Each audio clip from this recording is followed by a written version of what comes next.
That's the moment the Party for Socialism and Liberation says was inaudible in the critical incident video showing the police shooting that killed Adam Sykes. Today we tell Mike Braun and the ruling class that we won't be divided. We've seen these tricks before. Immigrants are not dangerous. Capitalism is.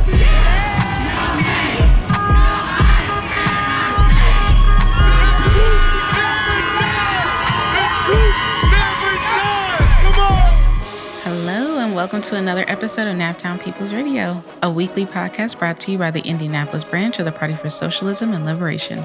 I'm your host, Dani Abdullah, and I'm joined by my comrade and co-host, Derek Ford.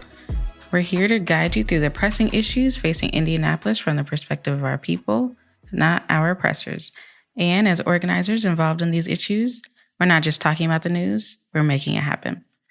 So today we are excited to bring you the first of our Black August episodes. So for those who do not know, Black August is honored every year to commemorate the fallen freedom fighters of the Black liberation movement, to call for the release of political prisoners in the United States, to condemn the oppressive conditions of U.S. prisons, and to emphasize the continued importance of the Black liberation struggle. Observers of Black August commit to higher levels of discipline throughout the month, and the principles of Black August are actually pretty simple. Study, fast, train, fight. So that can include, fasting from food and drink, frequent physical exercise, and political study, and engagement in political struggle.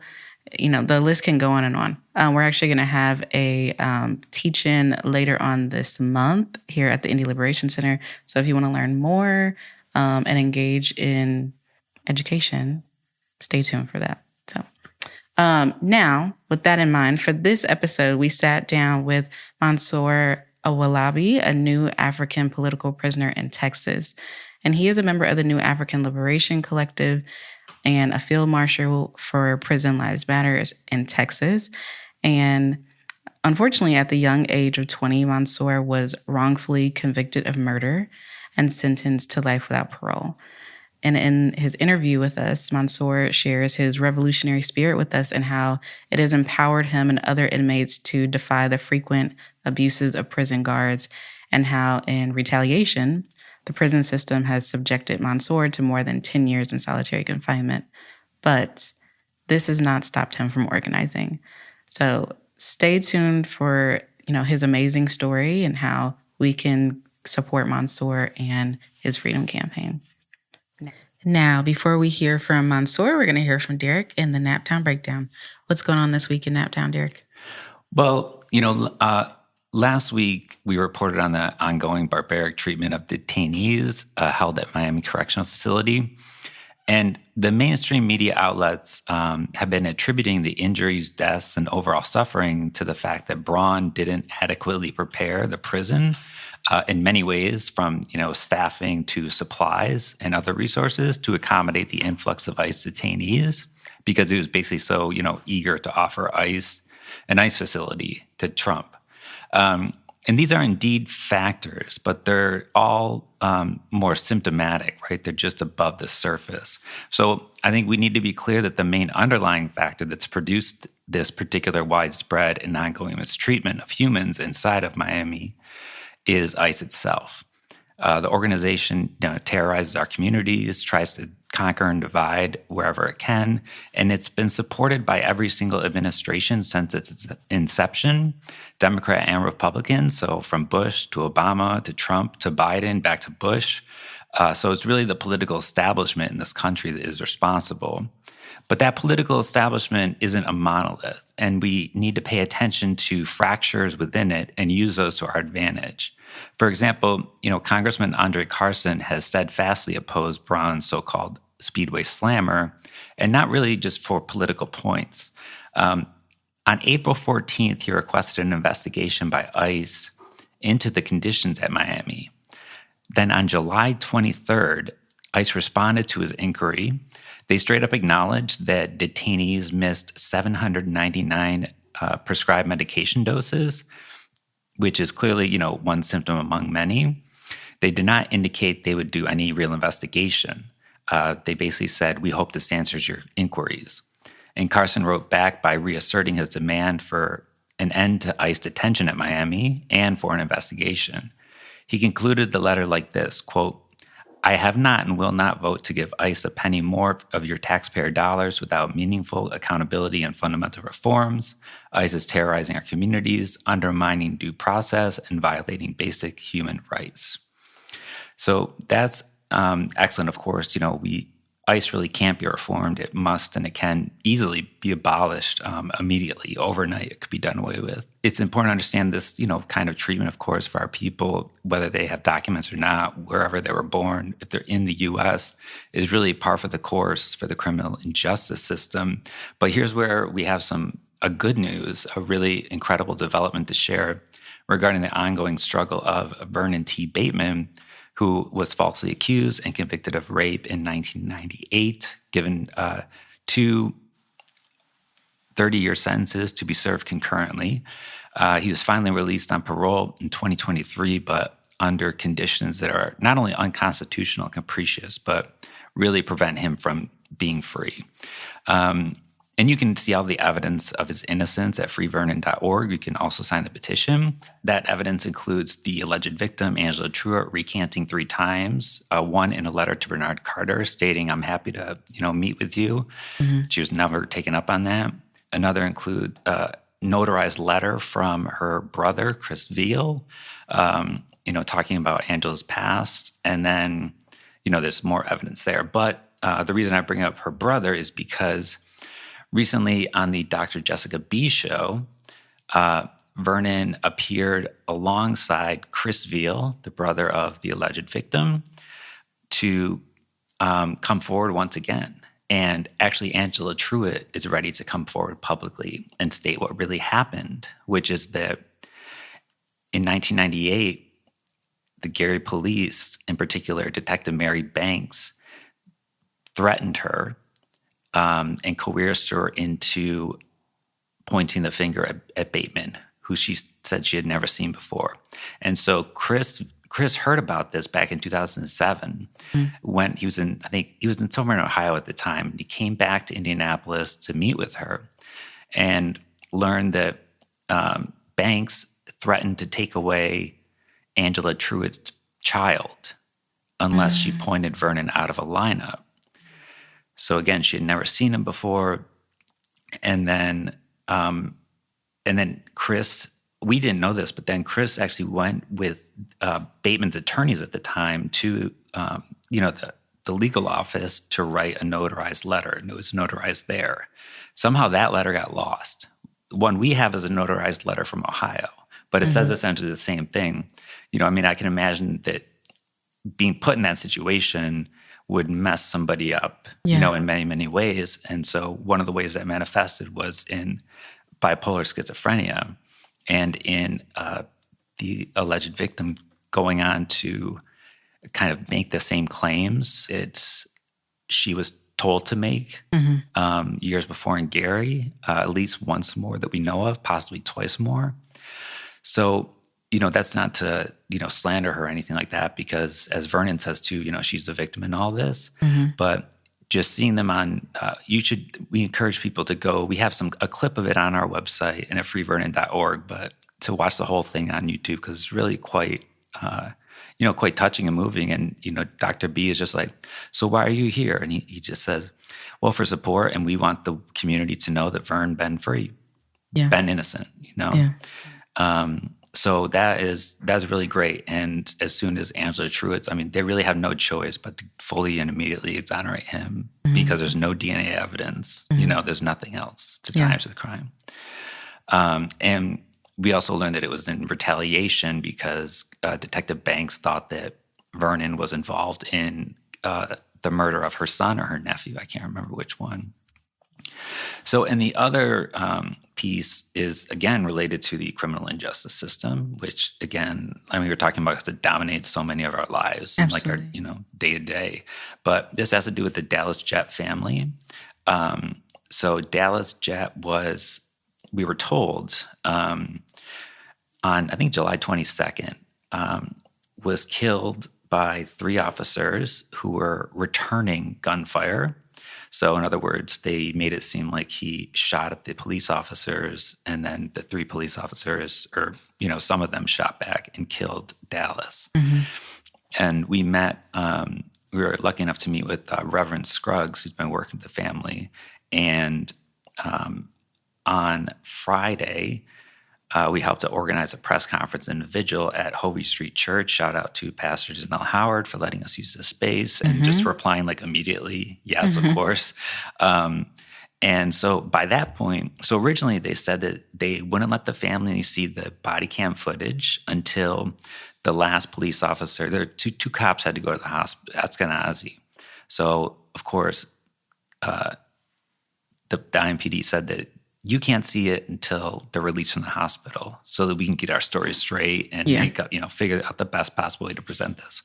Because by that time they walked it back and they had said, they were like, they weren't saying that he shot at them. They were saying that a bullet from his weapon was found in one of the officers' vests, right? So that's quite a phrasing to put it that way, because it's like doesn't talk about how it ended up there, It makes it sound like the bullet walked out of the gun and just put itself there. That's wild. Or like, so imagine the other possibility. It's like a cop just did it at the, Right. Yeah. Or it wasn't even there. I mean, they just did it at, after the fact. Who knows? So we're not, speculating there. It's just nobody knows, and that's what they want to know. It sounds like a lie that my 7-year-old would say. Yeah. That's what it sounds like. Yeah. But it's like technically not a lie, right? Because, that's how they do. Well, they do also straight up lie. So in any case, by that time, the family had been allowed to see the footage. And so now the demand is for the entire footage to be released to the public.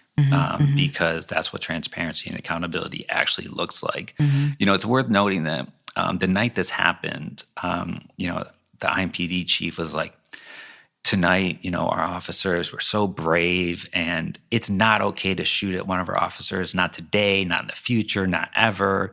And FOP, the Fraternal Order of Police President Rick Snyder, who's, just kind of scum, was again, going up and grandstanding about, we have such dangerous jobs, and we're treated so horribly. We need to get paid even more money, all that kind of stuff.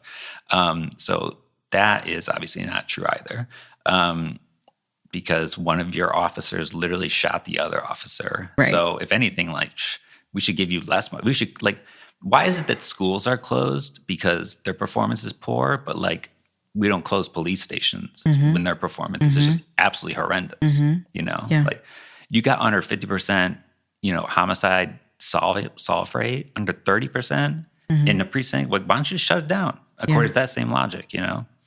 So we're going to be, highlighting that demand and the future demands as we continue to win them step by step. And so, brick by brick, wall by wall, we'll do it. Yeah. I think, there's a through line there and in all 3 of these stories. And even like Vernon's, which is like a highlight of like, okay, we're getting closer and closer to exonerating and freeing Vernon. But it's still a story of how the system has like failed, right? Actually, it's not even a story of how the system has failed, because the system is doing exactly what it's supposed to be doing. So I take that back. It can't fail at something that it's supposed to do. Right. It's actually succeeding. It's a story of how the system is actually succeeding, and continuing to oppress us and continuing to try and ostracize us. I am in awe of like Vernon and Dallas's family and like all of the people who just like keep fighting. Really, what other choice do we have but to keep fighting and keep like working towards actually getting justice?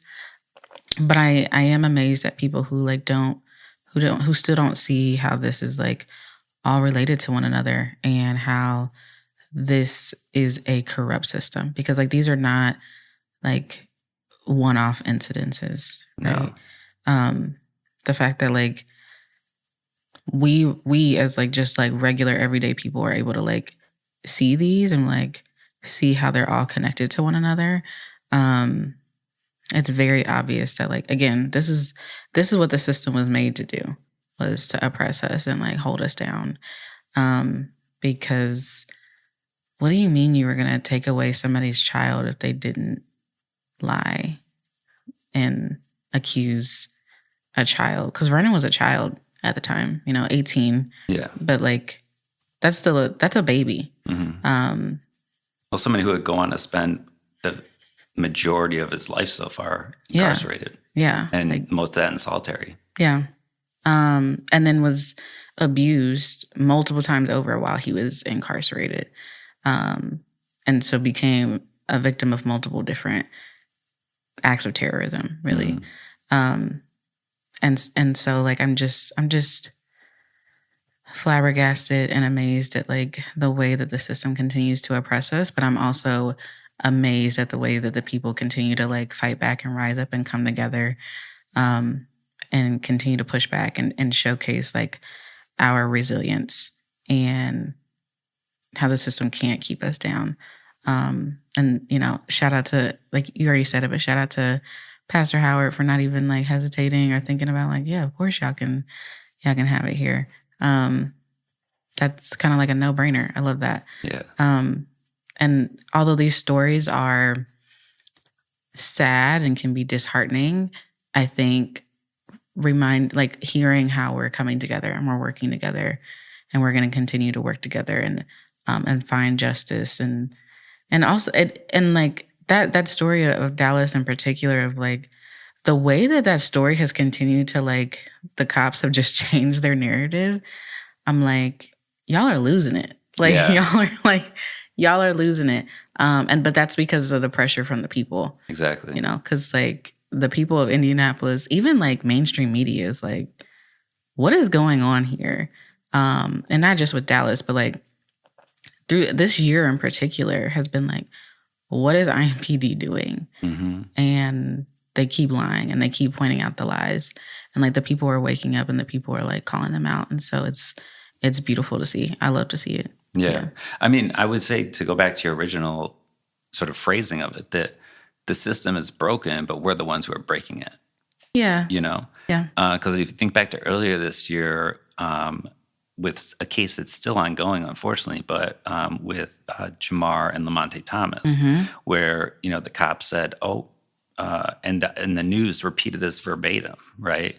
That Jamar and Lamonte Thomas, an uncle and a nephew, like attacked out of nowhere some drunken white 21-year-old named Christian Donnell, and Donnell fired and shot and ultimately killed Jamar Thomas.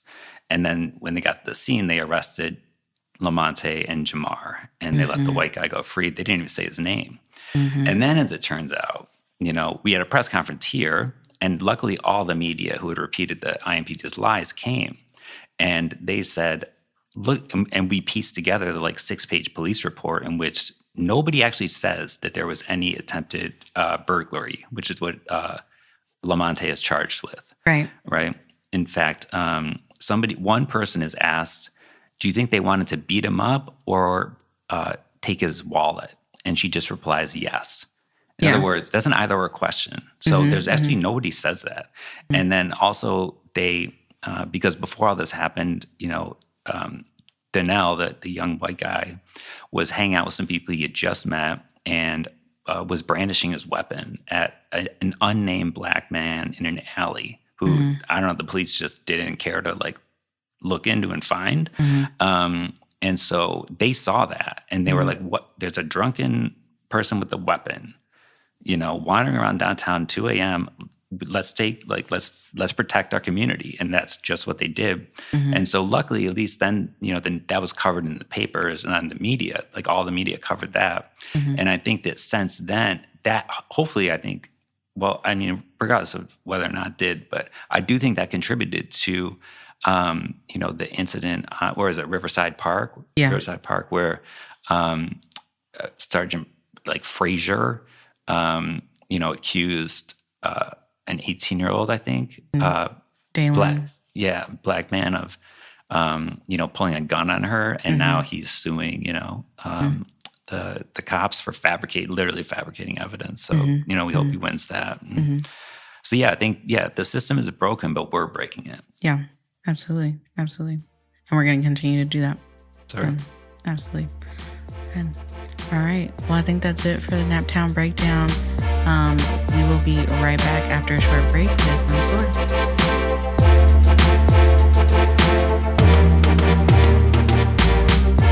We're back on Naptown People's Radio. For this segment of Dispatches from Behind the Wire, we're incredibly honored to be joined by Monsour Owolabi, a new African political prisoner out of the state of Texas. Welcome to the show, Monsour. Thank you. Thank you for having me. So, we talked a little bit about you, your situation in the introduction, but, could you give us kind of like a brief rundown for the listeners who, we got to hear things twice sometimes. Sure. As you said, I'm Monsour Owolabi, a new African political prisoner in Texas, member of the New African Liberation Collective, and field marshal for Prison Lives Matter here in the Texas region. To be as concise as possible, in 2011, I was in a home that was broken into and held up. And in the midst of this holdup, the individuals who held this home up laid everybody down and robbed the place and attempted to kill everybody in the room, including myself, right? I was shot point blank range in the face, and, our praise be to Allah, I'm still here, right? However, because police officers in Harris County, Houston, Texas, did not find and still haven't found the individuals who actually committed this offense, I was the prime suspect and only suspect because and later I would be found guilty and ultimately sentenced to the mandatory minimum for a crime of this magnitude, which is life without the possibility of parole. But I would be found guilty because, first and foremost, prosecutors used knowingly false testimony from a woman that, in her own words, had a vendetta against me. Secondly, in one of the most diverse counties in the empire, there had an all-white jury, that found me guilty despite evidence to the contrary. So at this specific time, we have the Monsour Owolabi Freedom Campaign going, and we're calling for, among other things, the Harris County DA to reevaluate the DNA evidence presented in this case.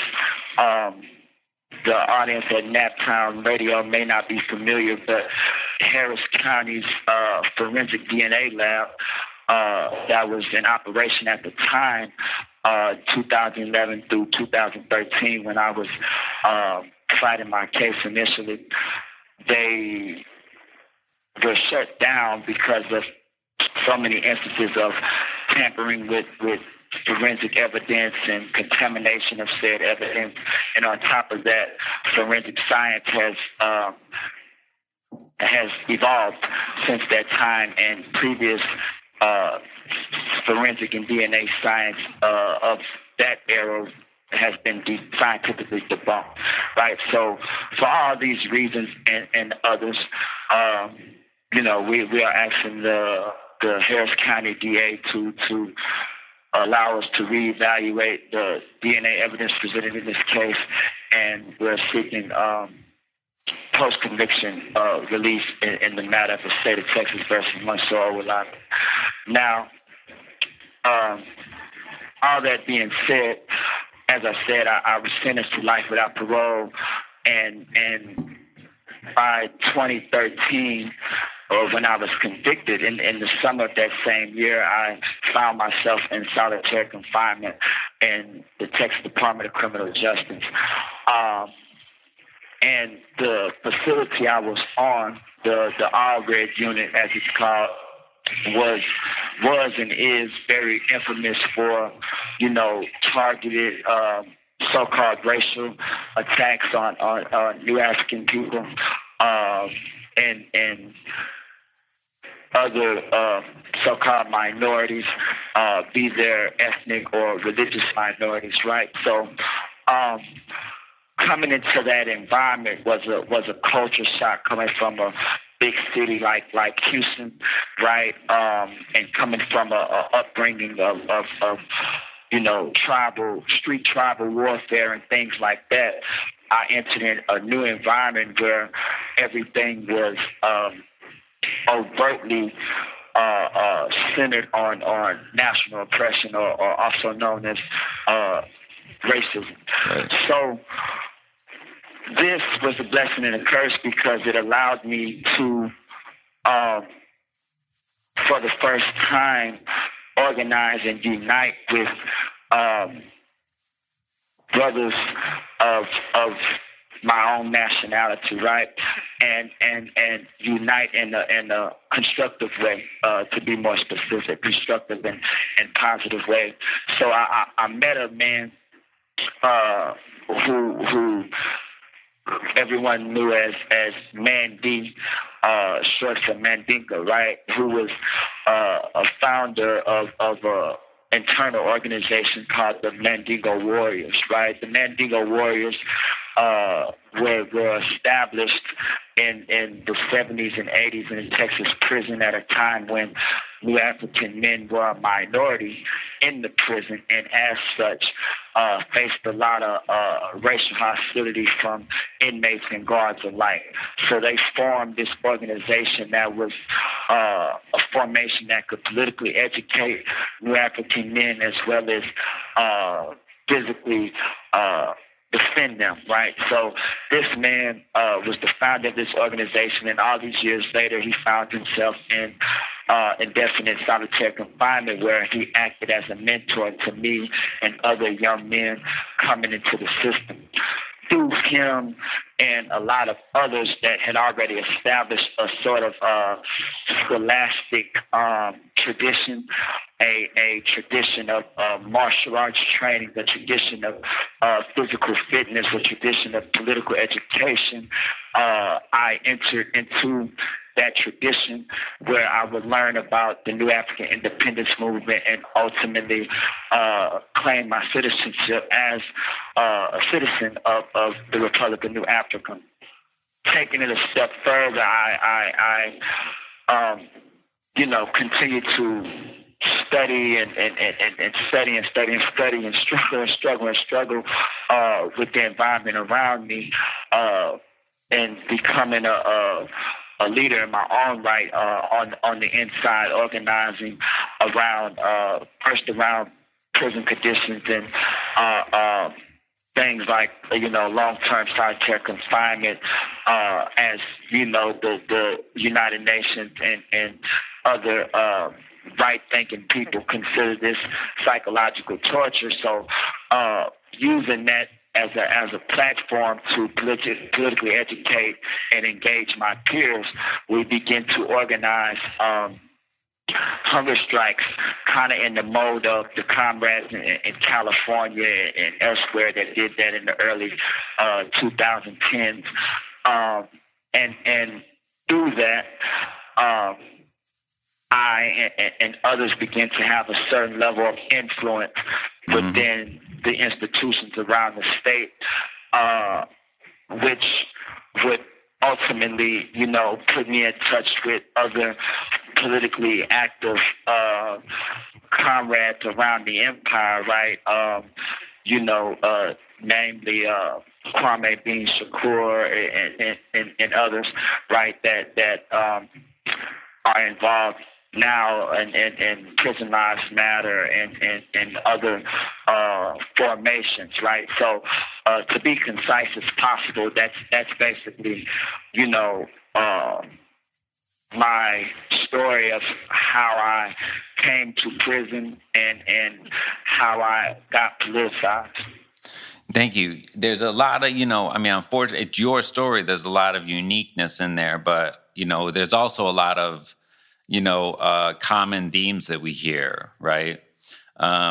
Being captive, taken captive for something that, there's nothing, nothing material to tie you to, right? These long, indefinite solitary confinement. I mean, there's a consensus in the world community that solitary confinement is a human rights violation. So you came in when you were relatively young, at 20. My guess is with the, spontaneous revolutionary consciousness, or one in embryonic form. And it was through these elders that you were able to make that transition, that qualitative leap, right, to a conscious citizen of the Republic of New Africa. I'll give you a second to correct any of this, because the question is really like, what did that mean for you as an individual, as in the NAIM tradition, as us, as our, what did that mean to the community at large? Yeah. So I would say, right. I think my eventual, coming into my identification as a new African, I believe it starts quantitatively from man, since as young as I can remember in our actuality, right? From just, picking up wisdom from my elders, my parents, grandparents, things like that. Being in the South, right? I wasn't unaware of certain histories and even certain contemporary attitudes in the time that I grew up, right?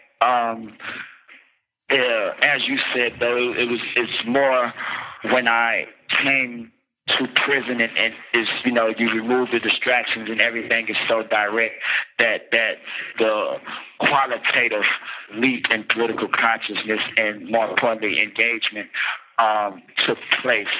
For me, New African, right? So I remember when I first ran across this terminology. So all my life, right, identity has been a reoccurring theme, right? So my father is from Nigeria, of the Yoruba people, right? My mother is from the New African National Territory, specifically Louisiana, right? So having this more or less what some would call a dichotomy within my own individual identity, I experience a lot of mixed emotions and things like that in my youth, right? And so I never really felt that I fit in socially with, let's say, what we would term now as New Africans, right? Or with, continental Africans either, right? So when I was studying in the balls of solitary confinement, and I ran across the term New African in another Indiana, a former New African political prisoner, Monsour Owolabi. He had an article, a pamphlet, said, who is New Africa? Who is New African, right? And so it was a real rudimentary breakdown on what that terminology is, and I instantly identified with it, right? The fact that I was African, right, and the descendant of Africa, but at the same time in a qualitative new way, right? A new land, a new language, right? A new culture, right? That is unique and distinct unto itself, and deserves national recognition, right? So that was my initial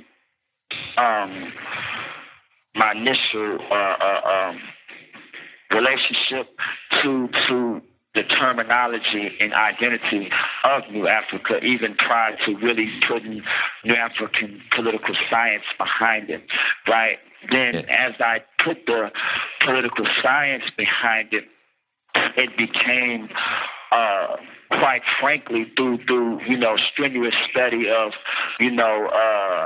African and New African history, the New African independence movement stuck out to me as the most scientific and most advanced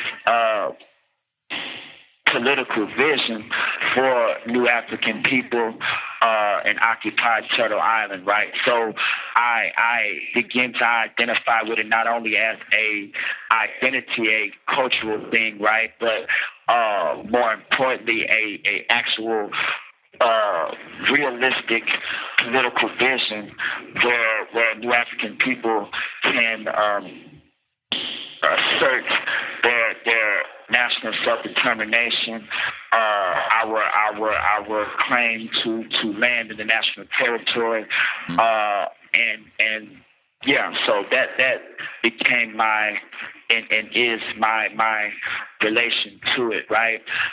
In my studies, I adopted the theoretical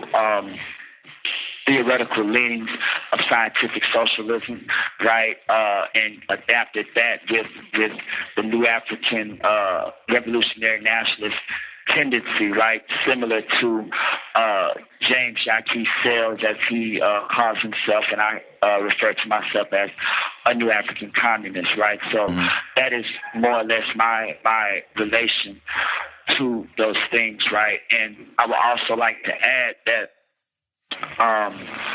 in terms of the themes in my case, right, in lockstep with the New African Creed, in which in part it says we believe that the community is more important than the individual. My story is not merely an individual story, as you alluded to with the reoccurring themes that you hear. Instead, when we talk about things like life without parole, for example, right, we have to talk about how this is a term of what the UN is now calling death by incarceration, right?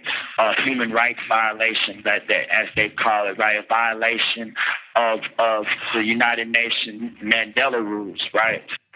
Yeah, actually, I had the honor to meet Zolo not too long ago, and that brother got himself off death row. So you better believe, he's talking about.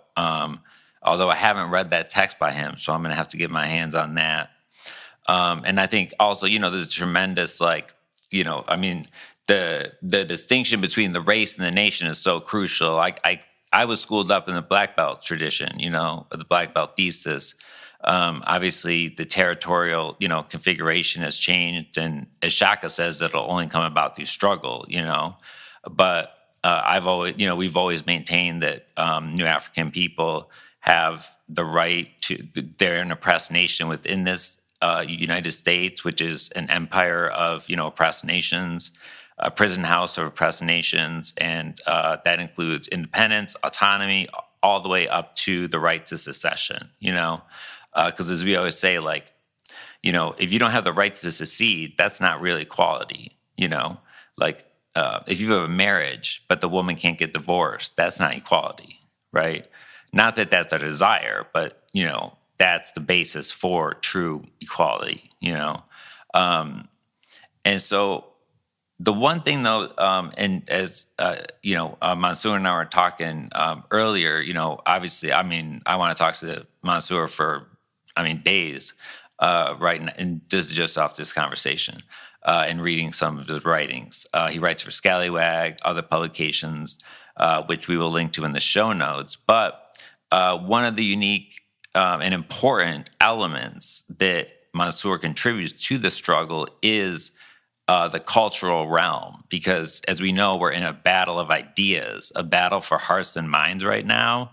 And Monsour, I believe you're a poet, And that is, one of the ways that we fight in that cultural terrain. So I wonder if you could maybe speak on that for a little bit, whatever you want to say. And, if you want to reference specific works or just talk generally, whatever.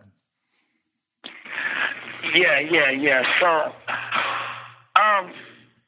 as you know, culture is a very important weapon in the hands of oppressed people as they seek to battle and throw off their oppression. Right? Poetry for me, when I'm in a strong emotional state, very sad, very enraged, or some state like that. Poetry is my go-to, right? For me, my artwork comes out in the form of language and words, right? I'm not a numbers guy at all, right? So, and using words to convey revolutionary imagery, right? I think that, as you said, is most important in this time as we wage war for hearts and minds, right? And that's simply what I try to do with my work, taking after, titans like Gwendolyn Brooks and Nikki Giovanni and so many others, right? And that's what I try to do. I don't necessarily label myself as a poet, right? I'm a guy who sometimes does poetry, but that's neither here nor there. I just I think that it's a tool that we have to continue to use, because as we can see, our young, our current and youthful generation are very enthralled in artistic forms, right? Especially poetic prose, right? So that's my concise answer to your question. Yeah, no, that definitely concise, and it's another way, it's another opening into the struggle, because let's be real, our class, our national enemies they put a lot of thought into culture, and they own the means of cultural production. So we got to do our own, produce and disseminate, most importantly, our own culture. And by our, I mean more encompassing than NAIM. Although, of course, it should be specific to NAIM movement, in general. But yeah, because that's, rather than I can invite somebody to come to a forum and hear some speeches, or I can invite them to an open mic night at the center, right? And there's a lot more people I can get in the door that way. And then that's their, how we integrate politics into that, seeps in over time. In addition to just providing inspiration for those inside, outside, as I said, we really need to rebuild the inside-outside connection, because the last thing we want is for, those of us on the outside to be oh, this is what you need, because we don't know that, right?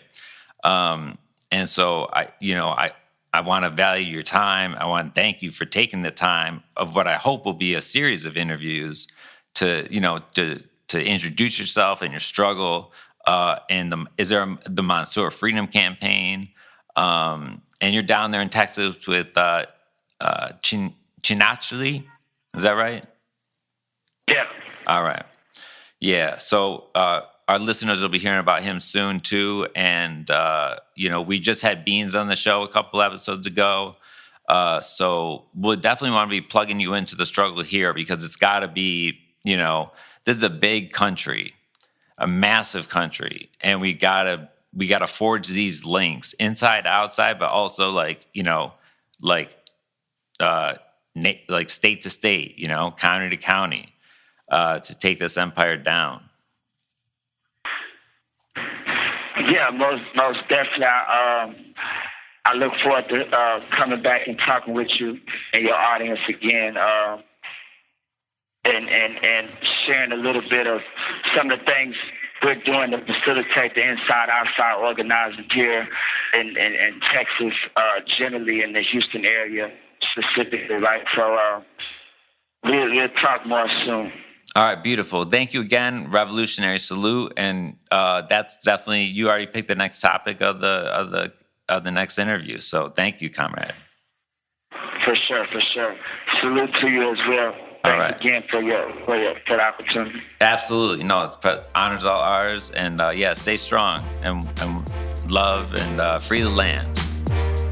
Free the land.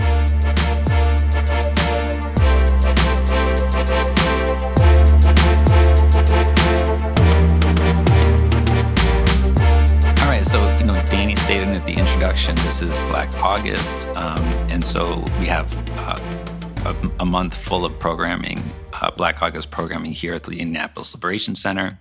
So first, this Wednesday, we're excited to present Black August Poetry Workshop, Articulated Consciousness, which is hosted by the Indie Liberation Store. So it's a Black August Poetry Workshop that's led by an artist and a poet, and they'll be reading the words of Angela Davis, writing poems about liberation, and collectively discussing ways to, put Angela's words into conscious action. That's free, open to the public. Of course, donations are accepted. And then on Saturday, August 15th from 2 to 4, we have our Hope Packages Assembly and Distribution. And for the month of Black August, we will not only assemble and distribute, get out into our community, and put our words into action to build solidarity through action, but we're going to, discuss how Indie Hope Packages, which has a 10-point program, how it builds on the legacy of the Black Panther Party's, survival pending revolution strategy, and, talk about how to honor political prisoners and prisoners of war, and learn more about how the mass incarceration system and the artificial production of homelessness intersect. And then Sunday, we had the first of our 2 Reading with Comrades events on Shackled and Chained, Mass Incarceration in Capitalist America, which is the best book on the prison system written in 2013. Mm-hmm. But every time I talk to the author, I'm like, when's a new edition going to come out? He's like, honestly, not that much has changed. So whatever. Shout out to Eugene Perrier. Yeah, it's a fantastic book. We have plenty of copies here at the Liberation Center. And it was written actually partially in response to the new Jim Crow when that came out, because that's a sexy title, but actually it doesn't explain what's mass incarceration, which is fundamentally different from the new Jim Crow, or from Jim Crow, right? Because that one affected all Black people, right? Not just predominantly poor Black people, working class Black people, but also it was about controlling the labor and super exploiting Black people's labor, whereas mass incarceration takes place when there are no more jobs, and when there's all this resistance. So it's really a response to that. So without, that's just a little preview. So that's Sunday. It's going to be 1 to 3 p.m. Right here at the Indianapolis Liberation Center. And then, they'll finish the book the following Sunday. And then finally, I want to announce that we are really excited to be welcoming Leon Benson back for Common Unity 3, The Voice of the People, which is going to be Thursday, August 27th through Sunday, August 30th. And so for those of you who don't know, Leon Benson was the first person to be exonerated after the Marion County Conviction Integrity Unit was formed. So he was falsely accused of murdering Casey Shane in, I don't even know when that was, but the late 90s. And he was finally, after 25 years, incarcerated again, over a decade spent in the hole in solitary confinement. He was liberated from Pendleton Prison on, I believe, March 8th of 2023. And then he called the Liberation Center because he remembered us being out there and supporting him. And so we were, honored to host him. I remember you were the MC, I believe, at Common Unity 1 at our old Liberation Center, which was, his first time actually back in the city since his being freed. And I love it. There's a video of him walking out saying, the truth never dies. Everybody's chanting that. That's that's the thing. So, he says about it, he's like, Indianapolis is where my story changed. where I was exonerated. And so he says, returning to Indy for the third consecutive year, it's more than a tradition, it's a mission. I'm deeply honored to share my victory and use my platform to shed light on solitary confinement conditions in Indiana and give back to the city that saw my freedom restored. So there's several events involved with this. The first is Thursday, that August 27th. There's going to be the Art of Solitary Survival, where we're bringing together survivors of solitary confinement and the families affected by this to demand policy change across Indiana and Michigan, where Leon is, because it violates the Nelson Mandela rules regarding inhumane torture, which our policymakers apparently don't know about. So there will be 4 survivors. Carlos Wallace, a profound poet who used isolation to elevate his consciousness and leadership skills. Zola Ozania, who, by the way, got himself off of death row. Wow. Yeah, and free. Who's an educator and artist. He painted pictures and wrote books to advocate from within.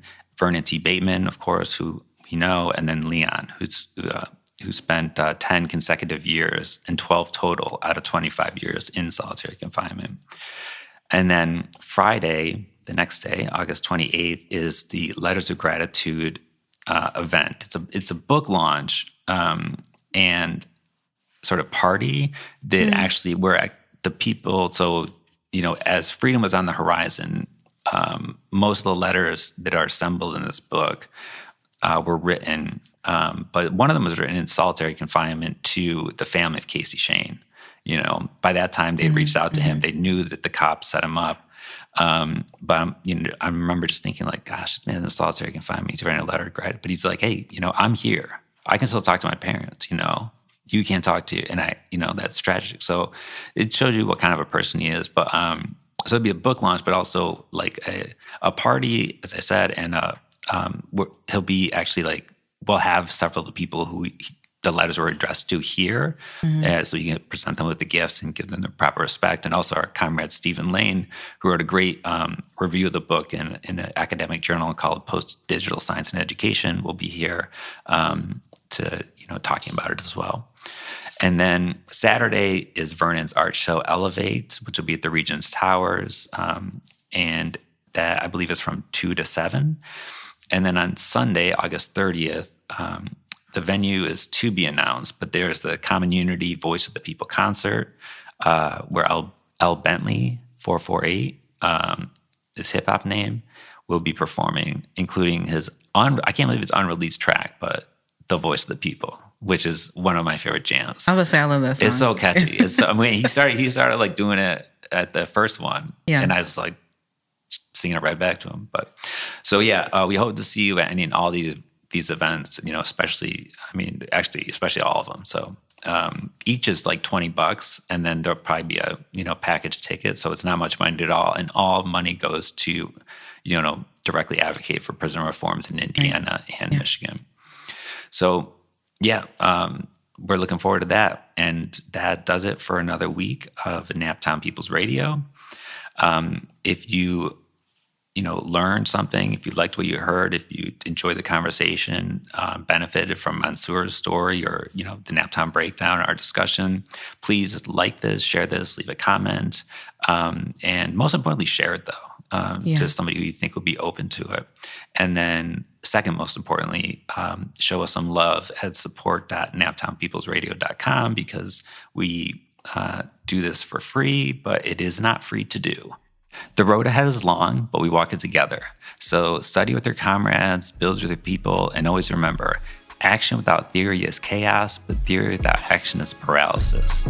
So once again, I'm your host, Derek Ford, here with my comrade and co-host, Dani Abdullah. Stay dangerous, stay disciplined, and stay in the struggle.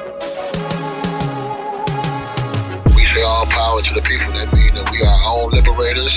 We don't depend on nobody else. We depend on ourselves. We take responsibility for ourselves, and therefore we step up for our organization, those that have proven by their actions and their practice that they represent for us. All power to the people and peace. Collaboration.